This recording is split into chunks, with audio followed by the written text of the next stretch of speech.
Here's the thing, though. I mean, it's clear. It's absolutely crystal clear that I'm sort of sneaking into the home of somebody who's been a DP.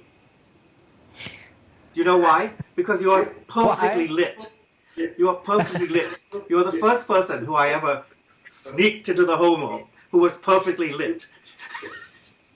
Well, always. A DP always carries around his own personal soft light. Is that what it is? You didn't sort of arrange everything because you knew I was calling. Excuse me over there, the boom microphone. Can you bring it a little closer and move that light? Okay, we're good. Yeah. No, I have no crew here at all. Shut up, be quiet, please. So, you mean if we'll pull back, we're going to see a gaffer and a best boy and everybody there's 30 people over there. The craft services and the catering. Oh, yes. The amazing thing is that I read in the paper that film crews, as long as fewer than 50 people were in them, are now allowed to operate since the relaxation of the rules. This means you can't film Titanic, but you could probably film something reasonably small. Well, there's a major debate going on about that at the moment, right, because there are a few international films that want to come and film here. And they've said, well, what does 50 people on set mean? Right. Does that mean we can have, the other 100 people waiting outside the studio and then just swap them over? Well, I think it probably does mean that, because as long as they're not in the same studio or in the same room, I suppose that's okay. And nowadays, none of those people in Titanic are real. They're all just sort of created by a computer. So you don't actually need anybody now. That's right. You don't need anybody in the shot. But what about outside the shot? I mean, you still need... Well, thankfully, they still need people outside the shot, but probably not for much longer. We'll all just be replaced by robots. So this is my question. We talked about the boom man and all that. But you've experienced filmmaking from the side of filmmaking, where there aren't 50 people on the other side, and as well. I mean, I think when you were a child, you were a child star in big movies, and later on in life, you've made some small and very effective movies, sort of on a shoestring, and I'm wondering how different that is. Well, I remember it was about 7 years ago, and I was asked to be what's called the line producer, the on-site producer for an American film that came to Thailand. Mm-hmm. And we were shooting a scene in a small room with two people talking. Right. And it seemed like a fairly simple task. And I left the set just to go to my, office and sort things out. And I looked down the road, and all I could see, as far as you could possibly see, were our trucks and our vans. And I knew, because they were on the budget, that we had 100 vehicles that day. Each of which contained at least one person. So we're talking about more than 100 people. Yes. And that was all to shoot these scenes, which were in a small room with two people. And you realize that, and the problem is, the more people you have on the set, the more people you need to deal with the more people, the more catering, the more vans, the more everything. So suddenly you find that you've got hundreds of people on a set. And that is the way that just Hollywood works. It's just a machine that just sort of grows and moves like this army. And I understand that it puts everybody in a comfort zone, because they always have everything that they possibly need. I mean, you have people on a set who are the greensmen, right? And you'll have two greensmen, one who just deals with grass and one who just deals with plants. One who deals that specialized with this kind of grass, and one who deals with this kind of grass. Oh yes, maybe that depends on the shoot. But you realize how, I understand that can be convenient. Mm-hmm. But what I love is, like when we were shooting our film The Forest, and we'd be driving along, and I think we only had two vehicles, two pickup trucks. Unheard of. I say, look, there's a sunset over there, and there's a perfect little hut. Stop the thing, grab the camera, and shoot it. You can't do that if you've got 100 fans there. So I actually think it's rather fun, having seen both sides on the way it works, to do something, on a much more easy level. Yeah, this morning I was looking at the paper, and I saw that in Los Angeles, 890,000 film people are out of work today because of the crisis. And that's a lot of people. Well, hold on a second. I'm sure I wouldn't wish to say they're lying, but 800,000 of them are probably actors. And the reason they're not working is because the restaurants are shut and they're normally working as waiters. Well, actually, when you go to Los Angeles, literally everybody you meet says they're in the film industry. Last time I was there, I went to the hotel to check in, and he saw that I was there for a film event, and he said, "Oh, nice to meet you. I'm a screenplay writer. Can I give you my script?" And as he gave me my room key. So literally, when they say 8,000, I'm sure it's a lot more. Well, it's very interesting. I have a couple of anecdotes about that, because one time, for example, I was with the director John Buechler, who made such classics as Friday the 13th, Part 8. And one day we were hanging out. We said, let's go and see Friday the 13th, Part 8 at a small suburban theater and see what people really think of it, as if we didn't know. Right. And so we went to the door, and the guy at the door said, "You don't want to see it. This is a terrible film." And I said, "This is the director," I said. And the guy said, "Oh, wait, let me get my headshot." Absolutely. The brazenness of these people is absolutely unbelievable. In fact, something that would shock Buddhists. I was doing a film, and we were using the Thai temple in North Hollywood, and we got permission from the abbot to use it as a set, basically. And some of the monks volunteered to actually to sit there and start doing their thing in the background. And when the first break came, one of the monks said to me, "I'm getting out next week. Can I give you my headshot?" Oh. He was getting out of the... And so, I mean, the industry sort of pervades everything, even the most unlikely places.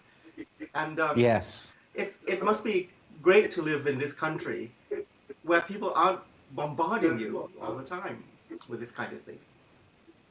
Yes, absolutely. Now, I'm interested in you talking about Hollywood because, of course, I know that you worked with Roger Corman. I mean, you had a lot of dealings with the film industry, but I'd never known till I found it on YouTube recently that you had directed a feature film. You've always kept that very quiet. Yeah. Well, I might not want to talk about it that much, but yes, the Laughing Dead might not be one of the greatest films ever made, perhaps. But yes, but it actually does have its moments. I mean, it's considered a cult classic by about 5 people. The other... And it probably had a wonderful musical score. The music score. It's actually, doing that score is actually the thing that brought me back to music after spending almost 2 decades away from music. After in the 70s, I thought that my music career was over, and that I should just move to America and do something else, because as an avant-garde composer, I was completely hated by everybody, and then I sort of reinvented myself as a novelist, and I was. But after a while, since I was living in Hollywood, one couldn't help but sort of get slowly sucked in, and then this guy wanted to make this horror picture, which I directed. And then his budget was very limited. So he said, would you mind just dashing off the soundtrack? Something like that. So then I thought, well, all right, I'll give it a go. And I discovered that a huge revolution had occurred in the 20 years that I was away from music. and now everything could be done on MIDI, and then you could actually have an entire orchestra on your fingertips. And this was a sort of magical discovery because it allowed me to enter whole new worlds of sound without expending a lot of, because in the past you would, if you wrote a piece of music, you could try it out if you had an orchestra to play it, and then you could say, oh, I did that wrong, didn't I better go back and rewrite it. But now one didn't have to do that. One could actually see, oh, this doesn't, the flutes don't blend with the oboes. You could deal with that without having to try it out with a real orchestra all the time. It really, in fact, writing music for bad horror movies. Yeah, very much so. But I must say, I'm not sure about your methodology there to sort of say that, this career, like being a novelist or a film director. Yeah. You didn't think of like going into being an insurance salesman or something easy, but you sort of picked some challenges in your life. Well, I imagine you didn't become an insurance salesman either, or am I wrong? No, I sometimes wish I had. I'd probably be doing a lot better. Well, because when I see all the people in my family who become extremely wealthy, and I'm sitting here in my old age, still sort of desperately struggling, I do dream of being an insurance salesman from time to time. Well, the problem is, as one gets older, all those sort of options just gradually disappear. There's a point when you're actually too old even to work in McDonald's, and then you're really in trouble. Yeah, I suppose so. Me, not you. I mean, I'm realizing that I'm. Yes. No, I'm not sure they would have taken me. Probably my resume might not have fitted. Would it have been Wimpy in those days? Wimpy Burger. Indeed. Yes. We got disconnected at a very entertaining moment. You were going to go through the list of bizarre careers that every artist has gone through. But since you started in film as a child, you probably didn't have to go through that many of them. No, but I then decided to go to film school. Right. And so I then had quite my share of strange jobs. I was once the night doorman for the head of the Jordanian army. And so, I was surrounded by these big Middle Eastern men with machine guns. What else did I do? He once said to me, I want to take my children to see, I can't remember what it was, The Little Mermaid at the cinema. Could you book it for me? Book the Odeon Leicester Square. So I said, how many tickets would you like? He said, just book it. But any tickets, cinema. So you booked the entire theatre. One of my stranger jobs. So you had to whole book the cinema, entire yes. Right. Right, because of course... It was rather fun. I've always wanted to do that, to ring up a cinema and just said, I'll have all of them, all the seats, please. What if one person had booked a seat at that show? You would have had to boot them out, right? Well, we had machine guns. I think it was possible. Right, so the head of the militia was never a problem. Yeah. Never a problem there. The only truly weird job I had was reading tarot cards at a nail salon in Beverly Hills. Now, I'm trying to remember, there's a famous film star who it was somebody like David Niven or somebody like that in his biography, so you're in good company. I think a few actors have used their acting skills to tell fortunes. Yeah, he probably made a lot more than I did. Well, the story, and I wish I could remember who it was, he said the worrying thing was that you get a certain instinct for dealing with people, and after a while he started to believe that he actually did have a divine power. Did you find you were successful as a tarot reader? Well, once in a while you'd run into somebody that you simply couldn't read. You couldn't extract anything. But usually they would tell you within the first few minutes what they really wanted. And Right. and I feel that it's sort of similar to psychiatry in a sense.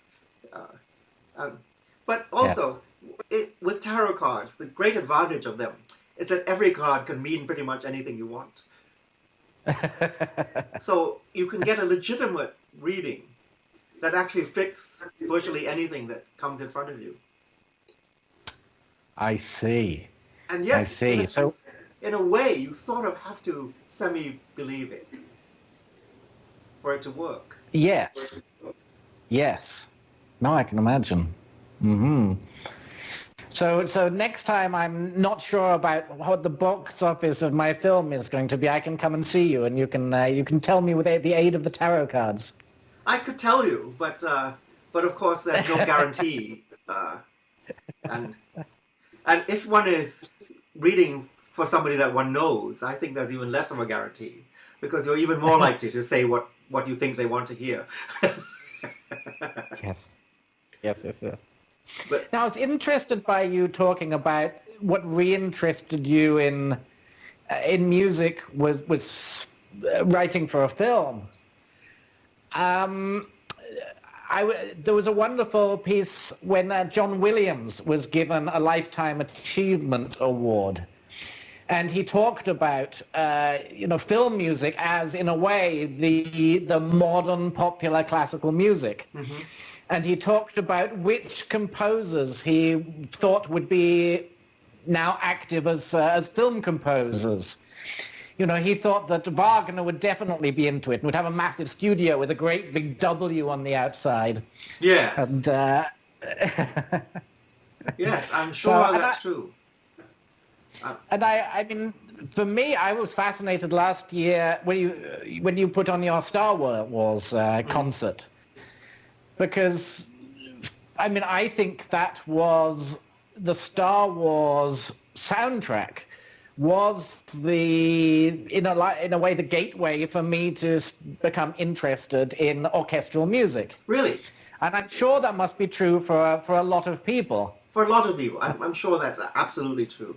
And if actually, I think it's not only true for you and me and people like us, but it's actually true for our whole generation, because as you know, there was a time when orchestral soundtracks were out of fashion, and there were all these sort of there would be like some pop song or something instead. Yes.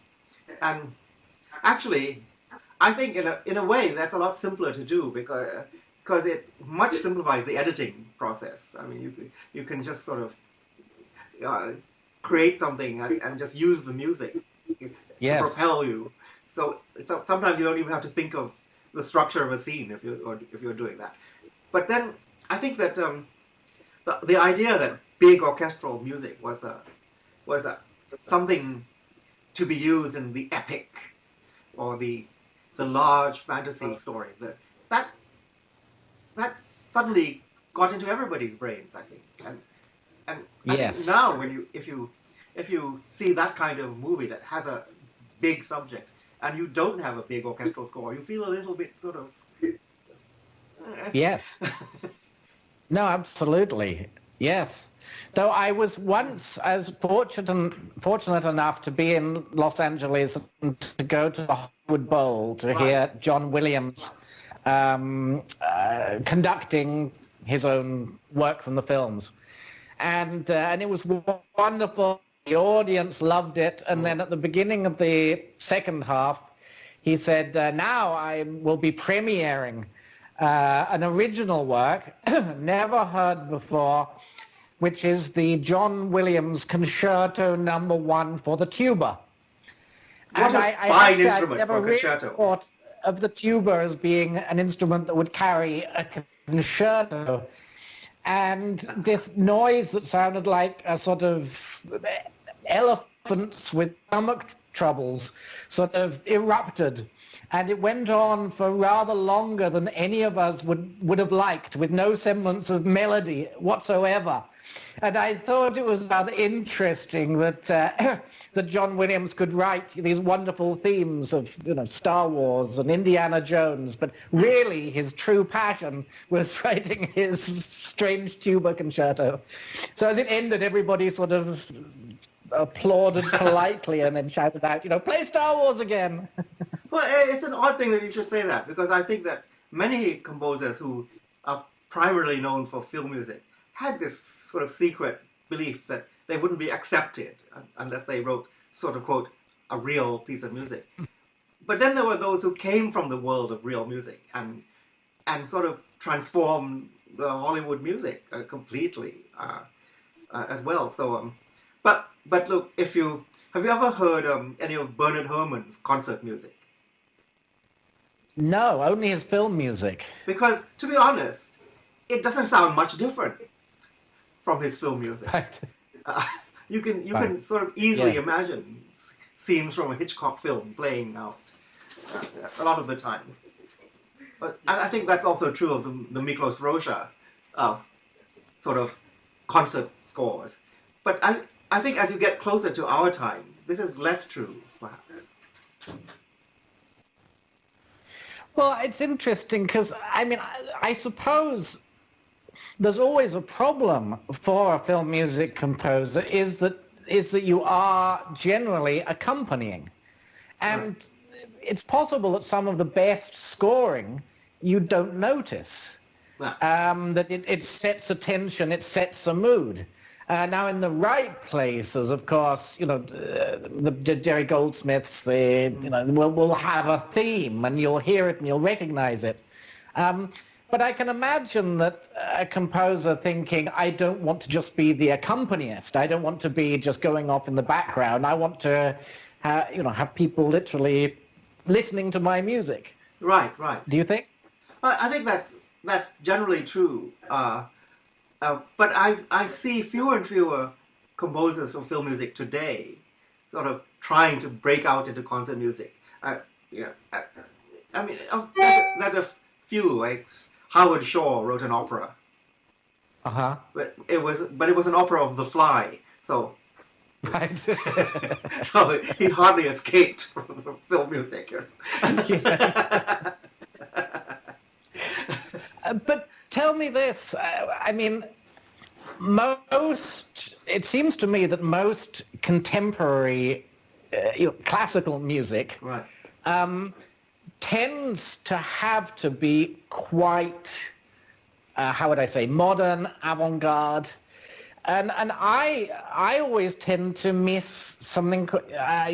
We both know our friend Jeffrey, and I have long arguments with him about the value of a melody or a tune, and I'm always told that great music can survive without melody, and I wonder, in a way, film music seems to me to be an area where composers can still have a sort of almost an old-fashioned sense of melody and harmony, in a way that perhaps if they were commissioned to write new pieces, they would be considered. What do you think? I think you're probably right. I know that when I was in school, the idea of writing something with tunes in it would have got me sort of laughed at. Or not taken seriously. Yes. And when I was drawn back into music through film music, it was an epiphanic thing, because I realized that every stylistic device is still available. It's not you're not forced to only use the devices of the last 30, 40 years. You can actually in that sense, it's really liberating to do film music. But in Helena Citronova, yes, there's obviously, for me, there was it was working at a lot of different levels and styles, but you have an aria in that, which I think is at the beginning of the second act. Right. I may be wrong. Yes. which is a very beautiful aria, and for me that was what I came away sort of humming, and I never think it's a bad idea to come away from a concert humming something. And in a way, the writing music like that is a huge act of defiance, because the weight of critical opinion says that writing something retro is by its nature, not good or not. But if everybody is humming it, how could it not be good? I mean, yeah, no, totally. But I suppose it is far harder to be original in a classical style, because you'll always be compared with, he stole from Mozart, he stole from. If you write something that sounds so goddamn awful, it doesn't sound like anything, at least you're being original. Well, I think that there's another element here too, because I think that the percentage of really great music, as compared with all music that's being written now, it's really the same as it always was. We have the good fortune of not playing the music of the other 90% of composers who lived when Mozart was around. You see their names, and sometimes you hear their music, and then you realize why some composers are remembered and some of them aren't. I think that we won't really know for quite a while what is any good or not. Yes. Today, but you can only just write what you believe or what you believe in, and just hope for the best. I think, Yes. Yes, absolutely. Well, of course, one of my favorite films, Amadeus, which of course is the story of Salieri, who. Yes. And of course, which is nothing like the truth, and yet. Nothing like the truth. Salieri was in no way jealous of Mozart. How could he be? He was the most famous composer in Vienna, and he was. Right. In fact, he conducted Mozart's 40th Symphony, the world premiere of it, himself. So the thing about it, although this myth that he somehow engineered Mozart's death is a very powerful one, and I think it appeared in a short story by Pushkin, or a poem or something. But anyway, that story really works on the level of the mediocrity versus greatness, and on all these many levels. It's very powerful. I think it's one of those one of the ways in which fiction in some ways speaks a deeper truth than just history. Yes. Well, of course, when you should never let truth get in the way of a good story. Never. When I was writing Helena Citronova, some members of Helena's family said, but Helena claimed she never saw Franz Wunsch do anything bad, never saw him kill anybody. And yet, I had to show that right at the beginning, because I had to establish, from a storytelling point of view, the dark place that he came from. Otherwise, his journey towards redemption couldn't exist. Yes, of course. So sometimes you just have to find the story, even when a few of the facts get in the way. Well, don't you think, and I'm going to sound silly here, but don't you think... I'm almost going to sound like Donald Trump, that there are alternative facts. So there are truths in terms of that, there are the detailed facts, but you're trying to maybe get at a sort of higher truth, right, of a situation, of a time, of a feeling. One thing, obviously a lot of people commented on how brave Helena Citronova was, and obviously how successfully it worked.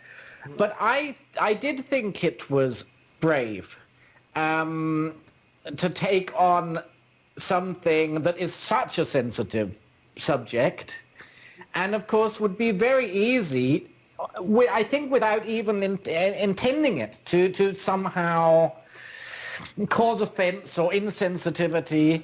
Yes. Was that, when you were doing that, was that a worry to you that you were going to put this on and people would say, oh my God, what have you done? This is, you have no right to... Why did you feel you had a right to tell that story? I was terrified. I was absolutely terrified. Because, I'm not a Jew, I'm not a Slovak, nor was anybody in my family a Nazi, for that matter, to my knowledge. But somehow, when I saw Helena being interviewed in a BBC program, this was almost 20 years ago, it was so haunting that I wanted to write a story about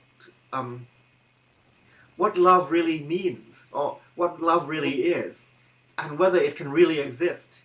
And I don't want to answer the questions. I just want to ask them, because I don't think they can be answered. And so the opera presents the story in a very sort of,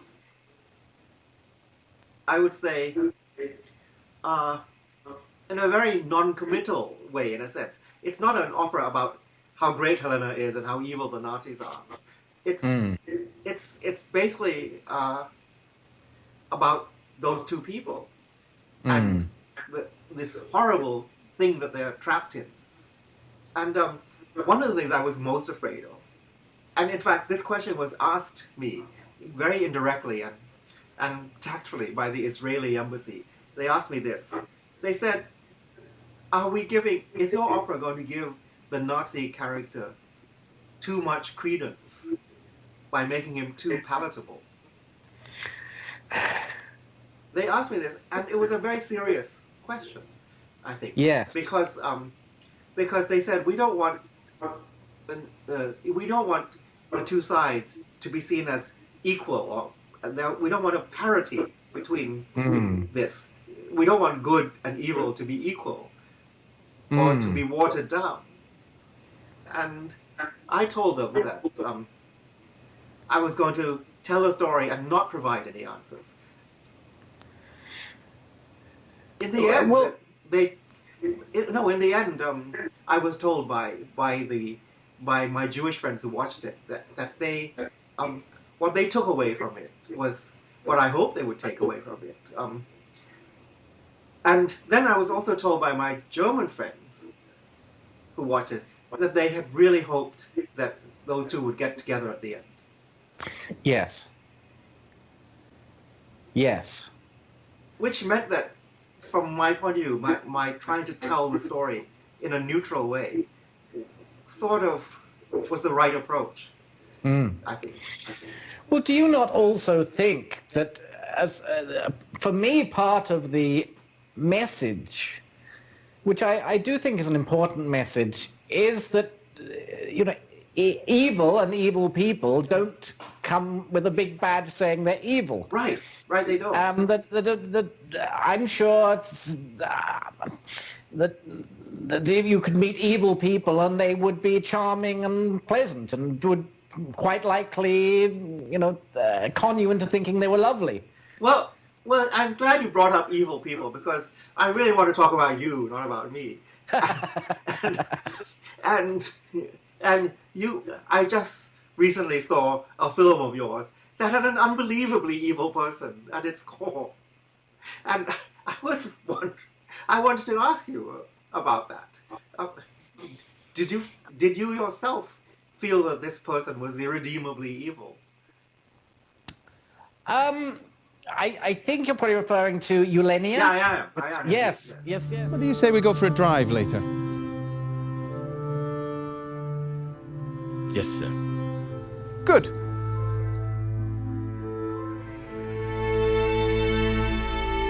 There she is. Don't worry. We promise not to look. Explain to her what this represents. This is her choice. They say that money cannot buy happiness. That is a lie.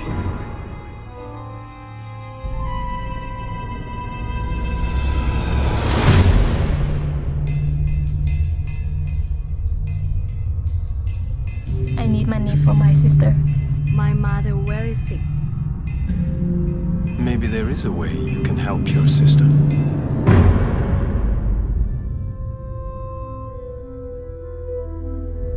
Are you a good man? If you can help me, I will do anything what you want. Actually, everything is for sale.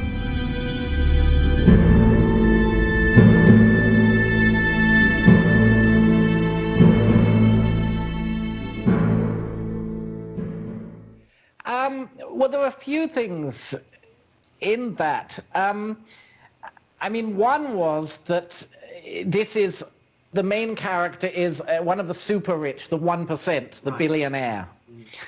And I rather felt that, you know, when I was growing up, you used to respect the entrepreneurs, the industrialists for their skills. And I think there's been, over the last decade, there's been the thought that maybe the sort of drive and ambition and ruthlessness that allows you to become a billionaire maybe has a sort of other, rather less desirable effects. You know, what are these people like who have such a drive? And so really this was a study of a man who has been very successful, is very charming, has a wonderful reputation, but what is behind that? So that was the first thing, to try and talk about this, you know, one of the super wealthy. But the other thing is, and going back to our conversation before, was I really wanted to try and make a character who could almost take you in. Right. And I was to a certain extent justified. There's a point in it when, I don't want to give too much away, but he actually lets somebody go from a situation where he could have, I don't know, caused them suffering. And somebody, after watching it, said, why did he let her go? And I said, because that was, you know, the deal, and then he wouldn't have, breached the deal. And I said, why? And she said, this is a lovely, calm girl, and she said, oh, I think he should have killed her.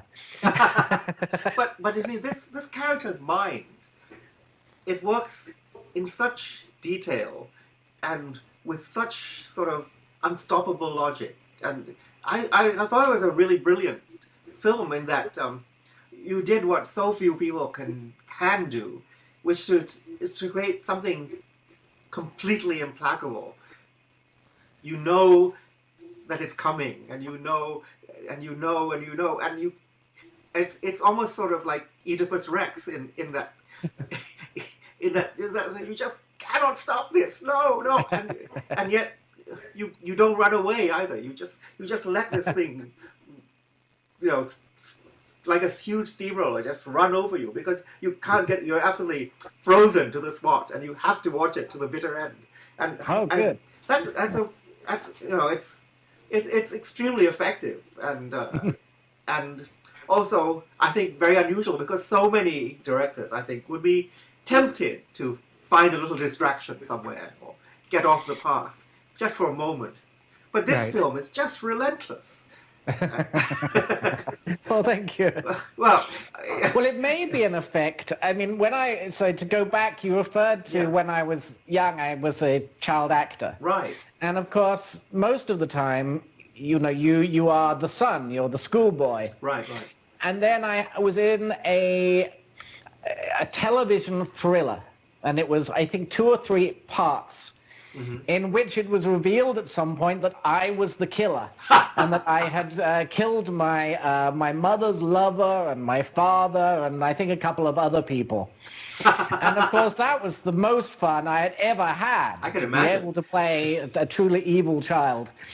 And I remember the producers being quite concerned and having a sort of child psychologist come and talk to me and say, you do understand this is only a film and this isn't normal. And of course I said, yes, I do understand that. But maybe, in fact, I was deeply psychologically affected. Perhaps I should sue them now. but the evil child, I mean, from the turn of the screw onwards, it's one of the sort of the tropes, especially Yes. of horror films. And Yes. do you think that there's a whole army of child psychologists who does nothing but comfort children who have to play evil characters? Do you think that this is something that could be, that you open the Hollywood directory and you find that exact person? Exactly. Child villain specialists. Yeah, because if there's a child in a film like this, either they're in incredible peril from beginning to end, and being snatched out of it, sort of like the one about the dog, Cujo, the Danny Pintor, Oh, yes. constantly in peril, or else they're the mastermind. But of course, you mentioned Eulenia. I should tell very briefly your involvement in that. Sure. Because we had a scene where our main character, who, as you've said, is maybe not a particularly nice fellow. So that's he an sits example down of British understatement, isn't it? He sits down to this dinner and he is playing music. And the question was, what music would he be playing? And I wanted to, in some way, link it to his character as to the fact that he would have researched this music and would have found some music that he felt an affinity with. And so I discovered this composer, Gesualdo.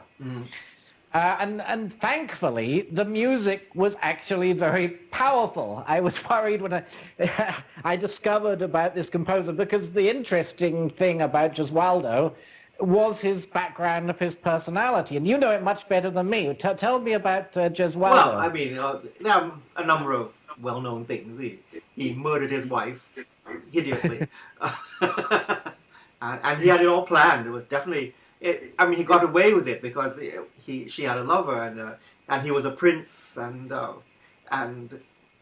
crimes of passion were in those days certainly forgivable, as they are, in Texas, for example. If you discover your wife in bed, you can shoot them both, and it's perfectly legal almost. But yeah, that's the thing that most people know about him. Right, and perhaps they also know that he dabbled in Satanism or witchcraft or something. They might also know that he gave a banquet with 120 courses, the largest banquet, or the most varied banquet in history. By the way, one of my friends is planning to replicate that banquet. By the way, my friend Christian, who is the head chef at a well-known restaurant here. So we'll make sure that all the Eulenia people get invited. But the music, that's another matter. You see, because actually Gesualdo was a genius, and his music is so far ahead of everything else being written in his time. It really stretches the bounds of tonality in a way that was not going to happen again until Wagner. So I mean, do you forgive him for killing his wife and being a Satanist? Well, I mean, I don't know.